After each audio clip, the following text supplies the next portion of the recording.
From taking over the stage with her performances to sharing her thoughts verbally today, we now have the incomparable dancers Malavika Sarukkai in conversation with Sreemathi Ramnath on Heroines Then, Heroines Now. Good evening, ladies and gentlemen.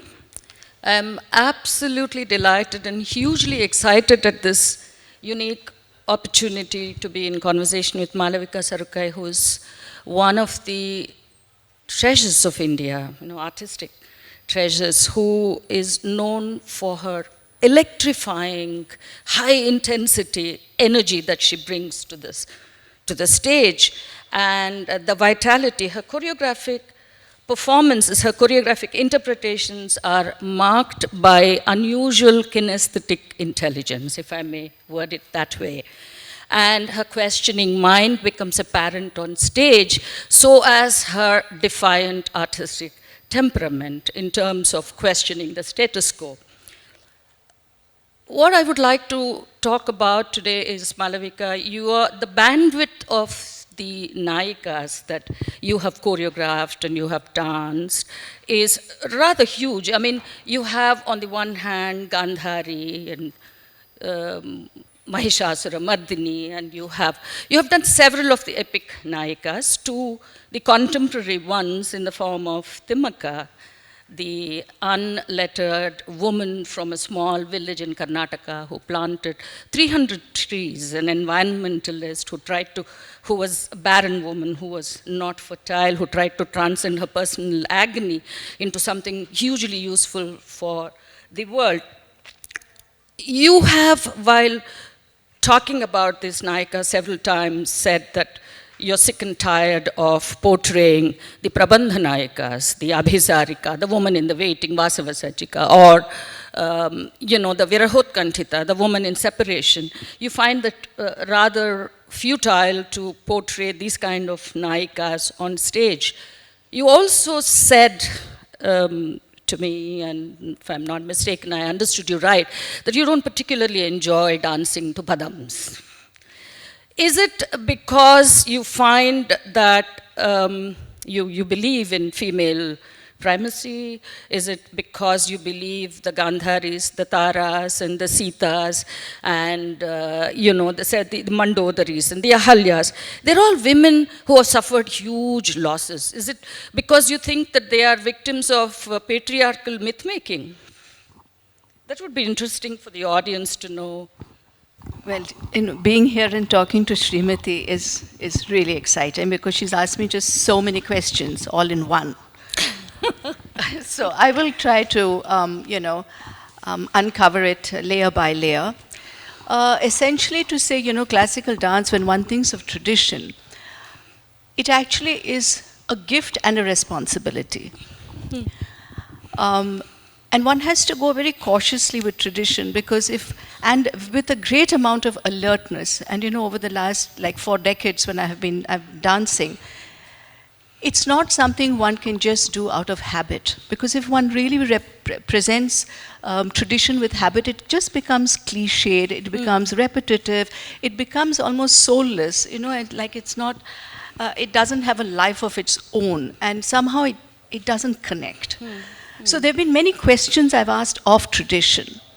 And I must say, I've been able to do it because my gurus also, when I was training with them, it was their world I saw. It was their vision, which I was happy to portray. But after that, it became like, what is it that tradition means to me? What is this tradition itself? So the big question was, is tradition a style? Is it a repertoire? Or what else can it be? And I found that I actually found it became a language. I saw tradition as a language, a vocabulary. It's so apt that you talk about language, because we are in the Lit Fest. And that also, if I may very shortly interrupt you, I also wonder why we talk all the time in terms of binaries: body, mind, tradition, innovation, tangible, intangible. Are they really divorced from each other? Can we talk in terms of binaries? Are they mutually exclusive? Like you were talking about innovation. Can there be innovation without tradition? Can there be, articulation of what the mind conjures up without the body? Often again, when you talk of tradition, we have tradition or change. And this is a question which is constantly posed. I've heard this very often. And I'm saying it's not tradition or change, it's tradition and change. That's the way to see it. So I think there were many things which helped me look at tradition and help me repossess this tradition. Because I had to make it my own, I had to internalize it in a way. And I couldn't sort of just leave it as a style. That I found, or a repertoire. So just following the Margam, as I said, which I did for 20 years, was very meaningful at that point of time. But later on when I questioned it, I said, what are the structures I want to do? What is the movement vocabulary I want to give to the concert I'm presenting? And that led me to actually take a lot of risks. There were lots of risks.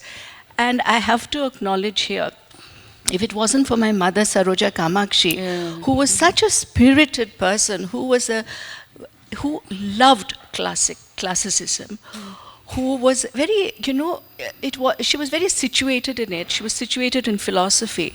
And she was an extremely courageous person who sort of pushed me to say, okay, you want to take a risk, try it, challenge yourself, but don't get stuck with stereotypes. Don't get stuck with the cliche of repetition. And I think tradition it's a burden almost, because sometimes it's just the repeating it again. Somehow it's a comfort zone because you don't have to think too much. You're doing structures, everyone is happy, you're not challenging anybody else's view of tradition or.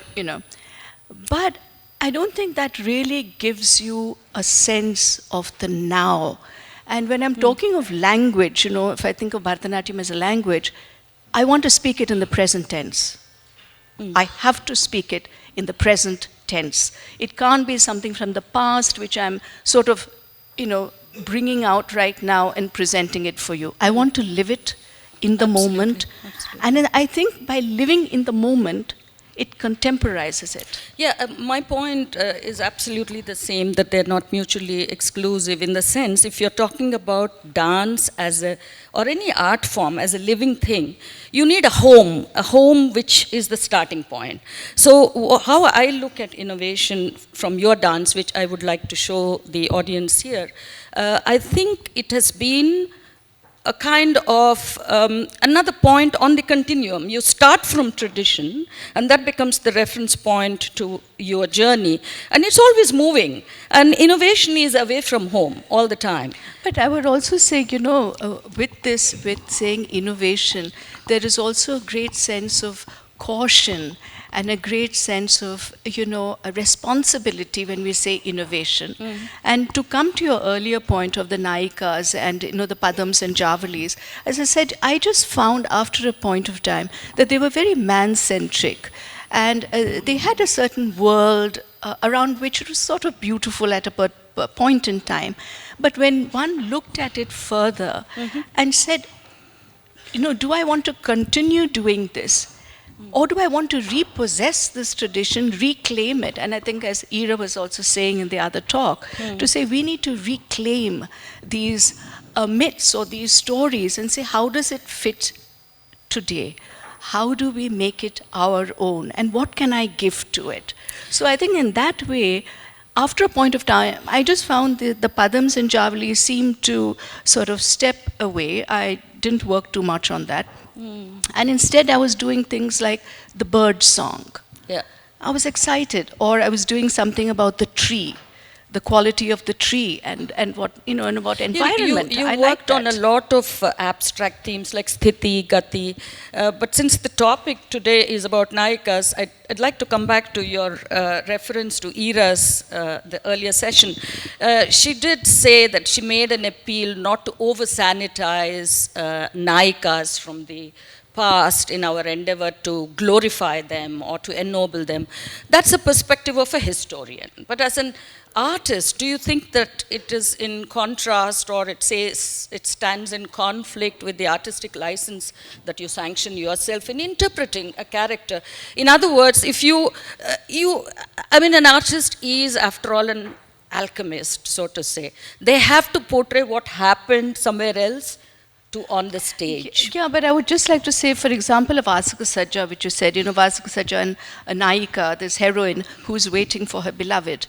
And, well, I did it in a particular way, and then I saw some miniature paintings when I could see the body language, the affirmation with which the painter did it many 100 years ago. And I said, why am I not bringing that affirmation into this interpretation of the Naika? So there I shifted it a bit. So suddenly my work was showing it a little different. She was not just a woman waiting, but she was also a woman who was affirming herself, her sensuality, herself. And then I found, I had the good fortune of having a wonderful poet. He's very old now, but this was many years ago. Seshadri. And he wrote a poem of a Vasika Sajja when he so easily and so beautifully changed it by saying, she waits for him as earth waits for rain. And the moment I had this other image of nature, of saying earth waits for rain, she waits for him, for me personally, the Vasika Sajja opened up. Then I could find there was something more than just, this ornamentation or just the shringar, I think I look for other levels. I don't know if the audience wants me to look for other levels, but I just have to look for other levels when I dance. And I don't want to just be stuck with the very, word-for-word interpretation. You also introduced, I don't know if it's the same piece that we are talking about, the woman carries a cage. A bird in the cage, which becomes a lot of symbology, the metaphor for the woman, the free-spirited woman. Yeah, I think, in the Bharatanatyam repertoire, I think we do need to, and I urge, younger dancers as well, to say, what are you presenting? If one is presenting a period piece, yes, of course, many things make sense. But if you want to connect with it in a more sort of immediate way, then you do have to question it. But question it with an intelligence and a sensitivity. It's not a sort of dismissal of tradition. It is actually a great, deeper inquiry about what is tradition. It actually, as I said, I keep saying responsible, because otherwise, one could just be doing anything with tradition and throwing it aside, which is not what I want to do. So it's been a long journey of a lot of questions, a lot of times when I've just paused, a lot of times when I've just internalized a piece and say, what is my comfort level? But one thing I've steered away from is cliche. I'm really frightened of it. So that kind of a congruence, it has to resonate with you as an artist. Yes, and also this thing of habit, because if I have to dance here right now in front of all of you, by the way, I am going to ask you to do that very soon. So before we go further, I think let's have the clip of Gandhari's Lament. Yeah, I just like to say this Gandhari's Lament, it comes from a film actually directed by Prasanna Ramaswamy, who was here. And we shot this on a fort wall. And here in this particular clip that you see, when you think of Abhinaya and you think of classical dance, you see a lot of word-for-word interpretation. So each word has a gesture which we put to it. But in this particular clip, I've actually worked more with body language and the sense of despair and just the angika, the use of body and hastas, of course, but primarily the use of body to suggest the lament of Gandhari when she comes, when it's after Duryodhana has been killed, and there's this, there's a graveyard of bodies, and there is this anguish of that Gandhari feels. But to say that this is really working with body language and angika, abhinaya. I just want to share something that is really fantastic that happened to me. when I put on my laptop the video clip to watch it, the audio was not working. And I happened to watch it, and I was amazed at the way the camera angles, the intelligence of the camera matched the kinesthetic intelligence that you were portraying, A. And two, I was also struck by the similarity to Martha Graham's Lamentation. Perhaps it's because, she draws inspiration from, Denis Shawn, which is again, draws inspiration from Javanese, Indian, several Oriental dance forms. The point that I'm going to make is that I was amazed how that without the narrative, which is usually contributed by the lyrics, I was able to relate it to Varda.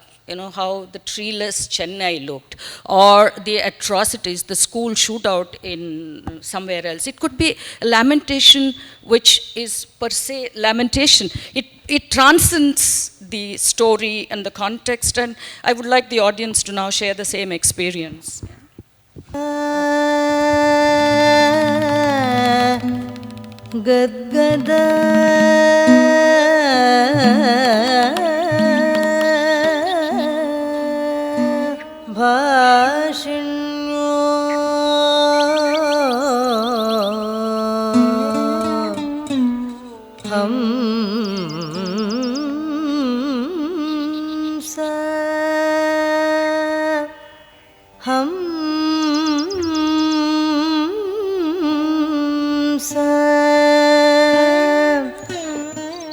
Gadgada, Gadgada,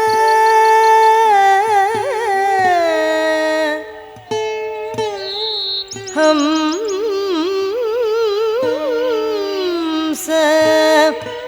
Gadgada Vashinyo,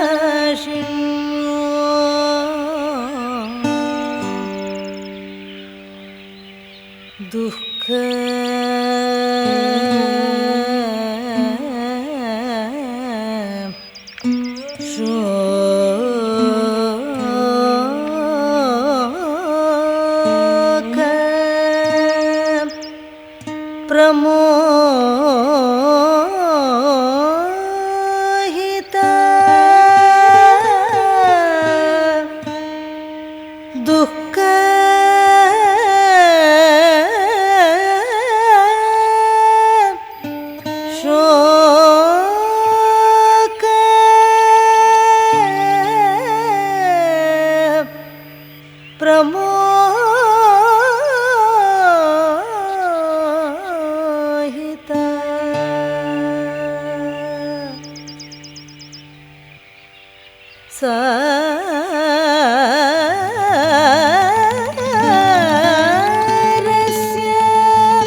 That's some experience. Thank you very much for that.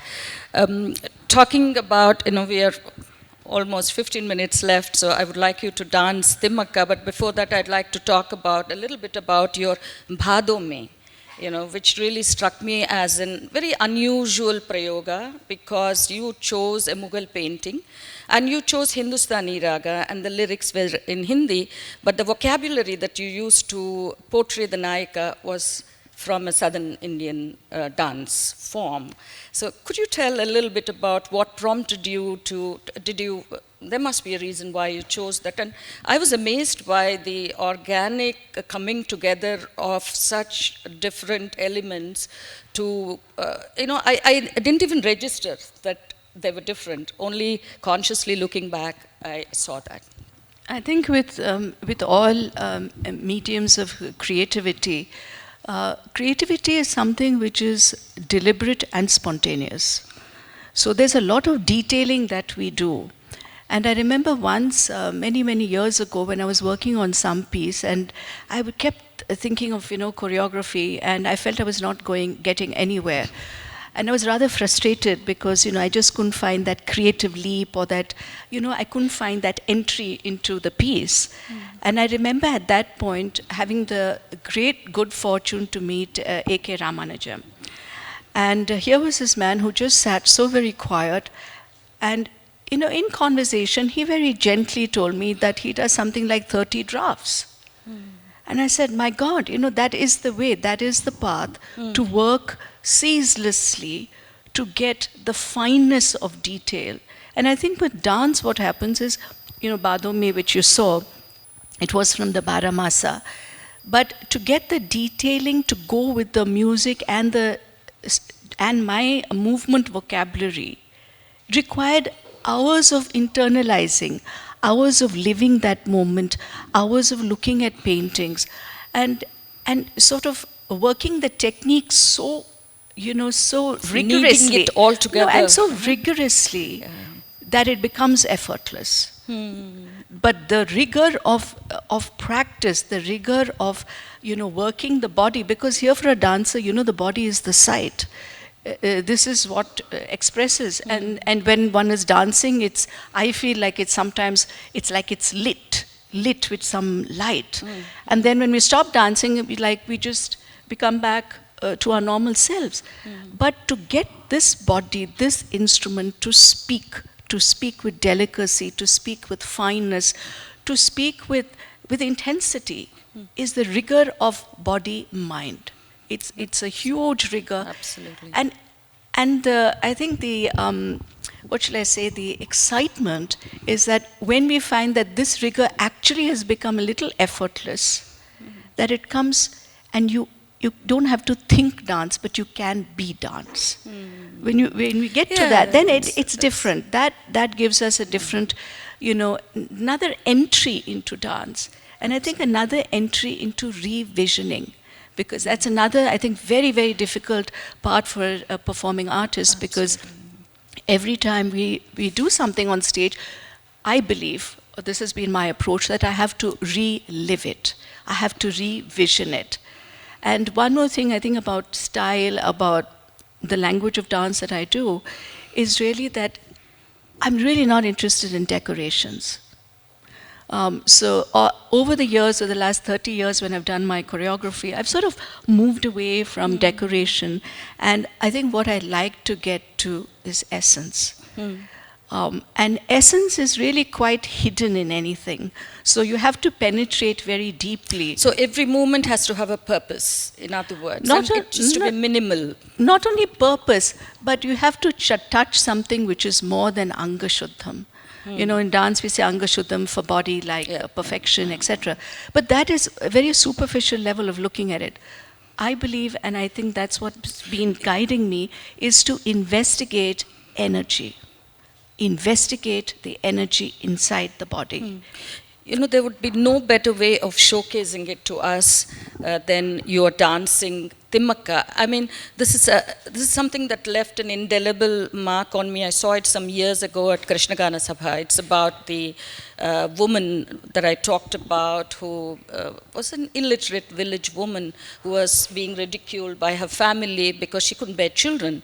And she turns her grief into planting 300 odd trees and drawing gratification and nurturing. She converts her pain into something else. And the way you portrayed the banyan trees, and I thought, I don't know too much really in terms of dance vocabulary, but when you did the Alam Virudu, you know, how it takes roots, and I thought that it's almost like coining a new word for people. You know. But I think that's a part of, the creative process in classical dance, is that you have to make new movement vocabulary. So you have to create a new word, because that word, it doesn't exist.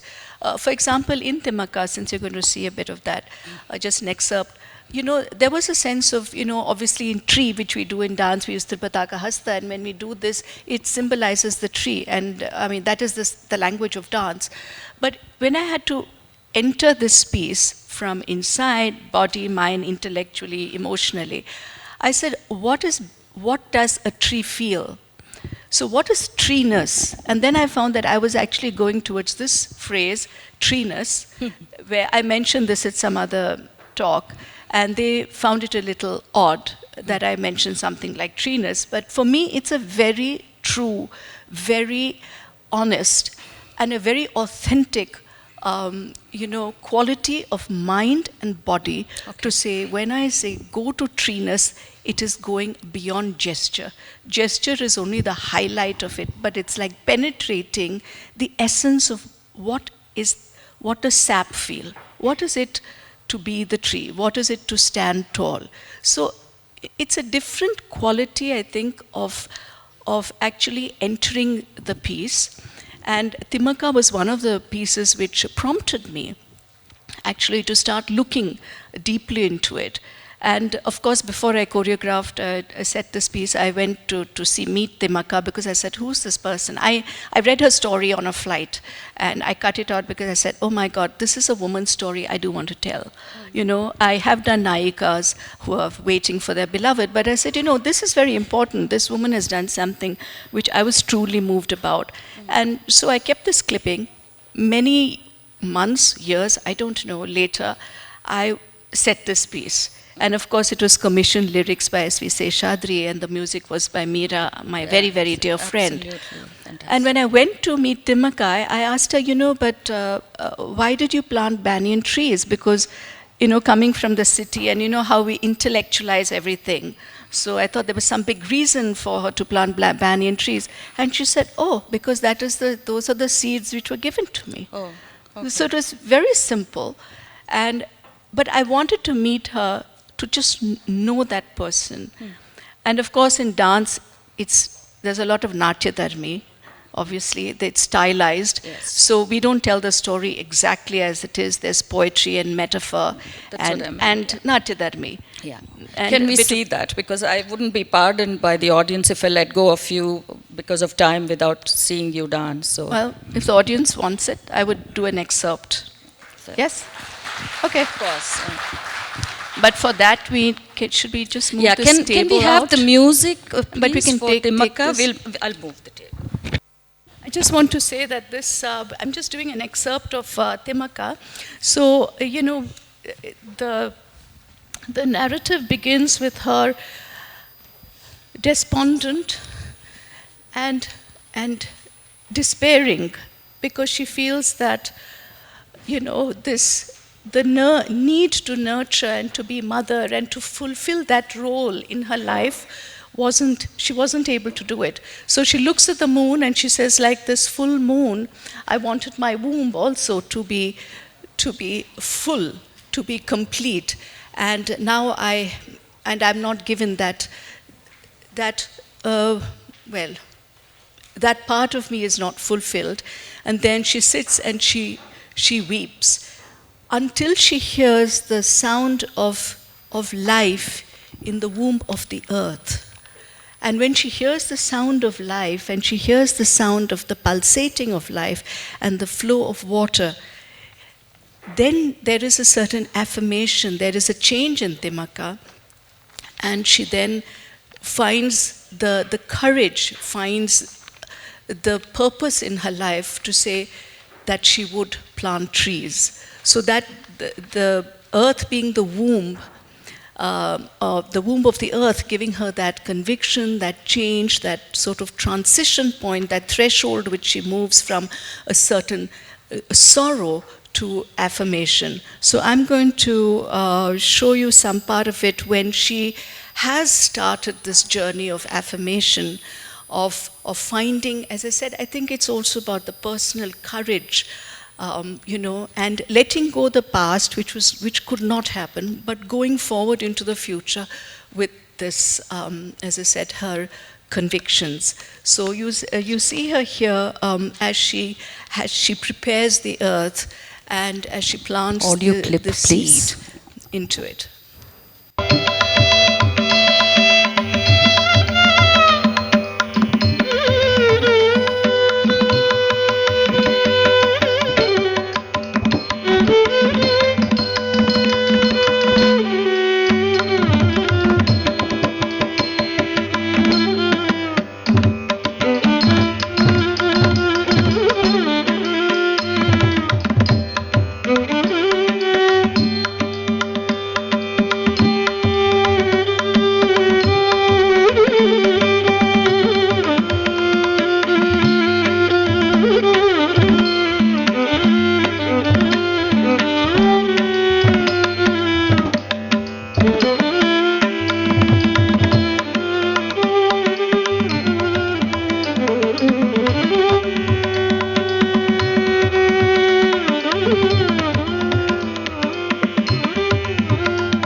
மதனிரு நேர மதனி அமமாங்க மதனி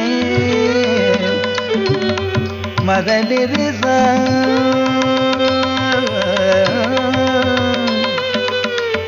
நிச நித நித மத மத மாங்க நித மக நித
I think we are indeed privileged to have that being performed by you. It's a wrap-up.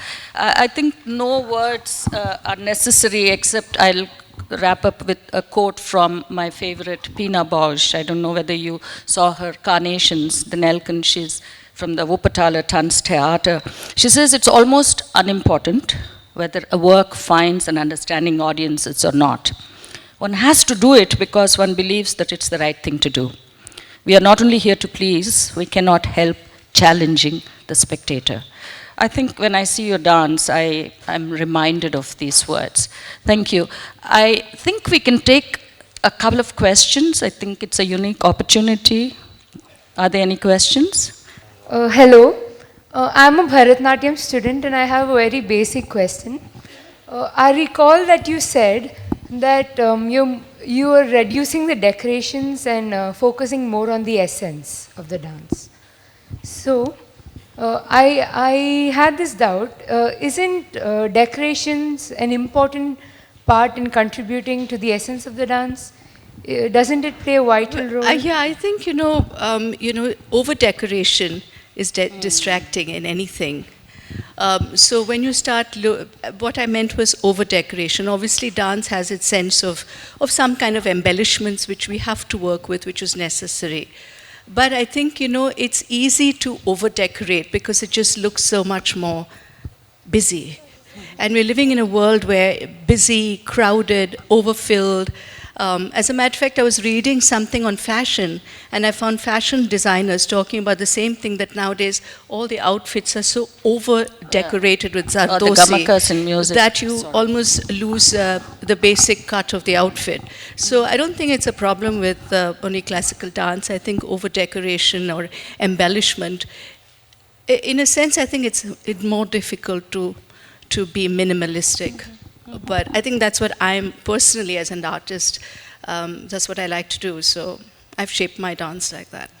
Since you talked about language and Bharatanatyam as a language and your own need to create new word, so if you could tell us the process of creation of new word in the context of rethinking language as simultaneously form and movement. And my second quick query is that you are trying to really transform Bharatanatyam, and it is in that process, how do you really move between Bharatanatyam as Atmanatyam and Vishwanatyam? Well, I think, to very quickly sum up, I think this whole thing of making the language or, creating this language of words is really a process over decades. So it hasn't happened in a day or a few months, but it's a lot of internalization and working with the fundamentals in the classical, because I deeply adore the classical structure and the classical grammar and the classical beauty in form and spirit. I'm very committed to it. So it's actually working with that, and then, as I said, with great responsibility and concern for this tradition that I have the good fortune to dance, to say with that I make my small shifts within it, provided it fits into the whole context. So there's a lot of caution and care before I make any shifts in the classical dance form. Okay, we have one question, the gentleman there. I think Hi, ma'am. we close. Yeah. My name is Vignesh and I'm coming from Kerala. So in the initial part of the session, you said that you always wanted a change in your dance form, bringing in contemporary elements. So how did the people, your audiences, react to your changes that you brought into your dance? No, I didn't want to. I want to reaffirm that, it wasn't, it's not that I want to make it contemporary. What I want to do with classical dance and Bharatanatyam that I've practiced for so many years is to find my voice in it. But as I said, making, we have to be very careful when we use the word contemporary, because if I'm doing, I don't know, Varda, cyclone, do I make it contemporary? No. Just by choosing a theme which is contemporary, it doesn't become contemporary. Contemporary, as I see it, as I live it, is to say, if I can create the moment, whatever the moment, with authenticity and honesty and vision and intensity and experience, if I'm able to do all that in whichever piece, I could be doing a Shiva piece, I could be doing Timmaka, I could be doing an abstract piece, whatever it is, if I'm able to do that, if I'm able to touch that pulse, then for me it is contemporary. That is what I call contemporary. Yeah. Thank you. Thank you. With that we close, and thank you, Malavika, for that extremely articulate and insightful explanations and presentations. Just one small, she very kindly showed a short clipping from my film, her Gandhari sequence. I would like to inform the audience it was shot by R.V. Ramani. Maybe he's here or not here. Thank you. Thank you, Prasanna. Thank you for and that. And the name of the film, to complete Prasanna's sentence, was called Dancing Life.